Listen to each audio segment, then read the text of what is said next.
Morning. Good morning still officially, right? Good morning, folks. Turn these Coach Longo, fire away.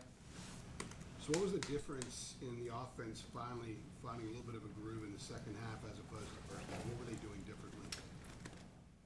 our guys differently. You know, we just played. We executed better. I mean, we took too long to get going. I thought, it's important for any offense to have some early down success. The first two games we had a lot more success on first down, and that got drives going and got Sam confident and the rest of the guys confident. And Wake Forest did a great job on first down of winning the down in the first half, and it affected. We got behind the chains in the first half, and that affected us. Is that mostly up front? I mean, it begins up front, but is that mostly a problem with the line, or was there anything else to it? I would say that we were not happy overall. Coach Searles would probably tell you we weren't happy overall with our performance up front, but it's an offensive unit deal, and then that falls back on me. We weren't ready to play early on, and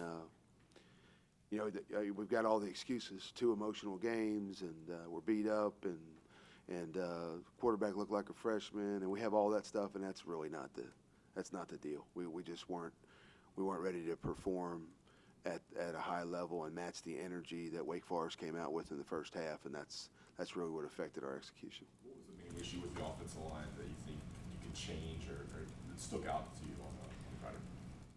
Again, it's not just the offensive line. It's for us to do well at App State in any game that we play for the rest of the season, we've got to have a greater focus and from an energy standpoint and a focus standpoint starting the game. And we've got to do a better job of executing on first down so we have positive play. I'm very used to being dictating on first down and getting 6, 7, 8 yards on first down. Being in second and non-obvious is where we want to be on offense. We want to be in that 2nd to 4 and 6 range. And we didn't do a good job of that in the first half. And it wasn't a schematic issue, and I wouldn't blame the players. Again, I think I've got to do a better job, our staff's got to do a better job of getting our guys ready to play early. And that's going to be the biggest challenge for the game this week against App State. Would you talk to Sam about after the game in terms of the first pass performance and what he did well, what didn't work for him? It's business with Sam. It's not. That's what I like about him. It's not an emotional roller coaster up and down. When things weren't going well, he was pretty stoic and pretty professional. And Jace was right there, and the three of us had our conversation about mistakes that were made or things that we have to do different, or different things that we want to look at. We have to see or expect when we go back out on the next drive. Halftime was the same. We made our adjustments. I thought we did a good job of making some adjustments to halftime, and things started to click there in the fourth quarter. But really, it was momentum and emotion in the fourth quarter. We're running the same offense. We're running the same plays. We just executed at a higher level against the same defense, and it was just too little too late. And I think Sam it tells you what kind of kid he is when he sits in front of the media on Friday night and takes the blame himself. It was not Sam Howell. It was our entire offensive unit. We've got issues at every position that we want to continue to improve on, and we'll do that this week. You mentioned the issues on first down. With third down, again, somewhat of a struggle through 3 games. Is there a common thread there that maybe is leading to some of those issues on first down? I think when they're going to do a better job on third down of when we are in a 3rd and long situation, which in football is the worst situation to be in offensively, we still have to make sure that we're directing the ball towards the strengths that we have offensively, schematically, and we're still trying to get our better players to football. And so, there's kind of an emphasis this week on some higher percentage plays on third down to try and help our guys in what I think is the toughest situation in football. But I still say, and I'm going to tell you this, the best way of handling 3rd and long was to stay out of it, and that goes back to our 1st and 2nd down production. And as we can minimize those negative type situations like 3rd and long, then we'll do better overall offensively. When did you notice the connection between Sam and Diami developing? It seems he's been the guy that has started most often. Well, Diami's had some of the bigger plays so far. I think the relationship with Sam and Jace, with the receivers, and just the receiver unit as a whole, not just Ayami, but as an entire unit, started to gel towards the end of August. We're young there. We're athletic, but we're really young. It was probably a little bit more of a concern in early August, the continuity that we had, the route integrity that we had in the pass game. And they did a really good job. I mean, Coach Galloway did a good job of them progressing daily. And so I think by the time we took the field at South Carolina, we felt pretty good about our receiving core. And Deami right now is leading that group, obviously, production-wise. So how do you get the running game going earlier than what it has? It seems like last couple games you keep going in the fourth quarter. Well, I think we have to do a better job of being physical on the line of scrimmage. You know, that's where it starts. And you know, there are probably some decisions we have to make. Do we need to pull and throw on every run? Do we want to block some things? And then, you know, at the end of the day, it falls back on, and I hate to be generic about it, but our beginning of the game focus has to be where it has to be for us to get started in the game the way we want to, and you know, that really changes everything for us. So, you know, technique-wise, we weren't probably as clean as we wanted to be in the run game early on.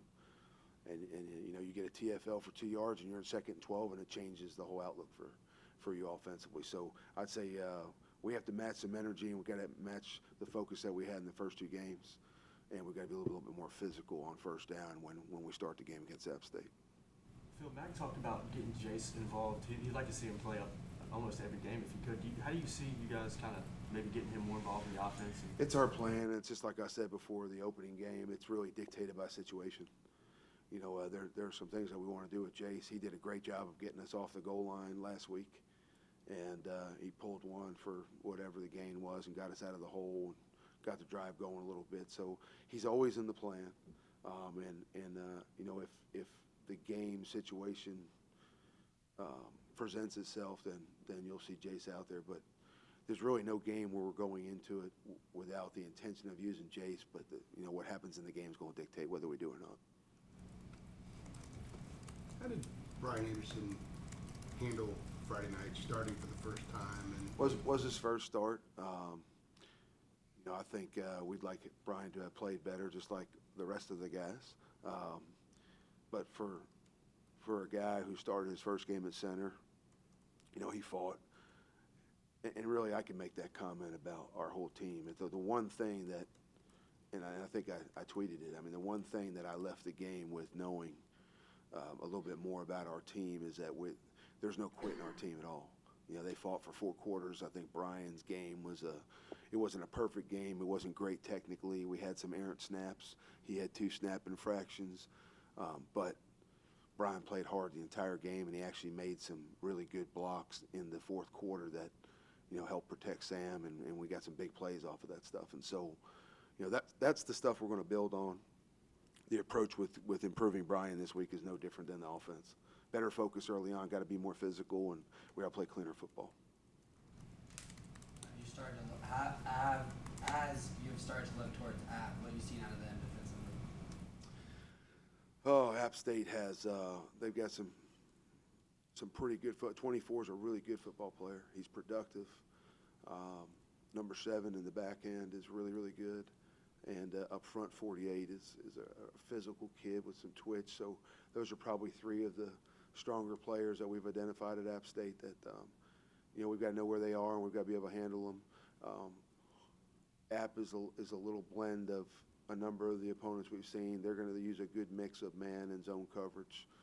They'll cloud the corner at times and try to get 2 over Deami, I'm sure. And they're going to stack the box, and they're going to try and stop the run, and they're going to force you to beat them with the throw. At least that's what they've shown in the first 2 games. They do a good job of stacking the box and gapping off the run game. So for us to establish the run game that we want and that we intend to get established, we're going to have to do a good job physically and technically up front early on. Have you coached against Eli Drinkwitz before? I have not. Nope, I have not. I don't believe so. If I have, you'd have to share it with me because I don't recall that, no. Antonio Williams didn't get any carries last game, so was that something more with like game flow of getting in those like second and long situation? I think the situation with Antonio, because Antonio is, and make no mistake about it, he is a weapon, and he's a running back that is in the rotation for us. He's kind of in the same boat as Jace. There's an intention to use him every week. It's going to be dictated by situation, and Coach Gillespie will handle our role through the 3 running backs. Sometimes we use a guy based on how fresh they are. As I said last week, we're going to use guys based on how well they're playing, and occasionally it's by situation. So Antonio's always in the plan, and I think before long you'll see him out on the field as well. It's hard to tell you when, because it's going to be based on how the game goes. Why do you think y'all had so much success offensively in the fourth quarter compared to other 3 quarters in each game? Is that conditioning? Is that just figuring it out from your I mean, it part? was most drastic this last week. You know what I mean? It was most drastic. In South Carolina, we had some success throughout the game. We moved the ball pretty much the entire game. And then Miami, we got off to the fast start, you know, and then we struggled a little bit in the middle. And then, you know, we came alive at the end again. And then this game, you know, we were virtually non-existent in the first half, and that doesn't help you win football games. I thought the defense did a fantastic job of keeping us in the ball game. It gave us an opportunity to make a run at the end of the game, and we have a greater responsibility to the team offensively than the way we performed this past week. So, you know, really, when you get into a groove offensively, it's just happened later at times. You know, your confidence goes up, your energy goes up.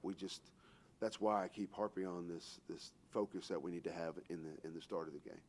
It's imperative, because the sooner we get going, the better we play over the course of the 4 quarters.